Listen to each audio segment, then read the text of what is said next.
Gusto ko lang ikwento sa inyo, magandang hapon sa iyo mga idol o lahat ng mga nanonood po sa akin, lahat ng mga followers ko o lahat ng mga hindi ko followers, magandang hapon sa inyo lahat. Gusto ko lang sa inyo ikwento kung paano ako naging sundalo. Alam niyo mga idol, grade 4 pa lang ako noon. Alam niyo ba yung damit ko noon ay dinodrawingan ko yan na ng sundalo. Tapos nakalagay doon, I want to become a soldier.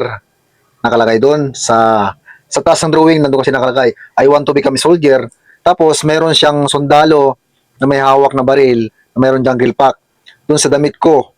Grade 4 ko noon na drawing ko yan. Tapos yung notebook ko, yung cover niya, yung likod niya, may mga drawing na sundalo. At simula kasi noon, nung grade 4 ako mga idol, ay mahilig ako maglaro ng mga baril-barilan.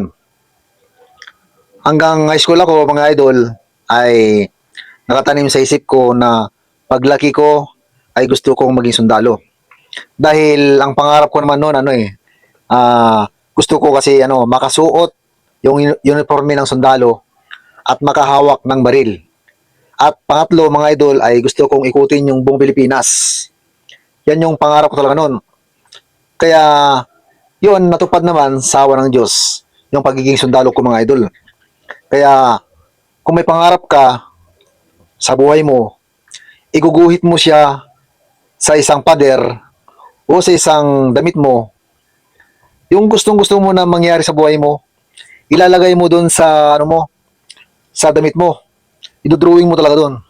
Tapos gusto mo ilagay mo doon. Gusto ko maging maging isang pulis. Gusto ko maging isang doktor. Gusto ko maging isang abogado. Gusto ko maging engineer. Gusto ko maging pilot. Dapat nakadrawing yung magiging itsura mo doon sa damit mo. Habang sinusuot mo yung damit mo or habang ikaw nag-aaral doon likod ng notebook mo, isusulat mo doon yung gusto mo mangyari sa buhay mo. Dahil yun yung magiging guide. Habang nag-aaral ka, habang paglaki mo, nakikita mo na yung yung saan ka patungo ba? Kung saan ka pupunta. Nandun kasi yung guide na nakatanim sa isip mo bawat araw habang ikaw nag-aaral, habang ikaw nagtatrabaho, nakatanim sa isip mo na ito yung pwede mangyari sa akin. Kaya mga idol, yun yung tips na number 1 na kwento ng aking buhay na pagiging sundalo. Susunod, mayroon akong i-upload naman kung anong dudugtong doon.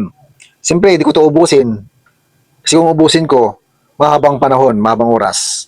Kaya doon ako magsisimula, yung pag-drawing ko na pagiging sundalo. Ay maraming salamat sa lahat ng followers ko. Good morning sa inyo mga idol. At magandang hapon. Sa Ilocano na imbag nga malimyo amin na po. Sa Waray, maupay nga kulok. Sa Tagalog, magandang hapon ulit. Bye-bye.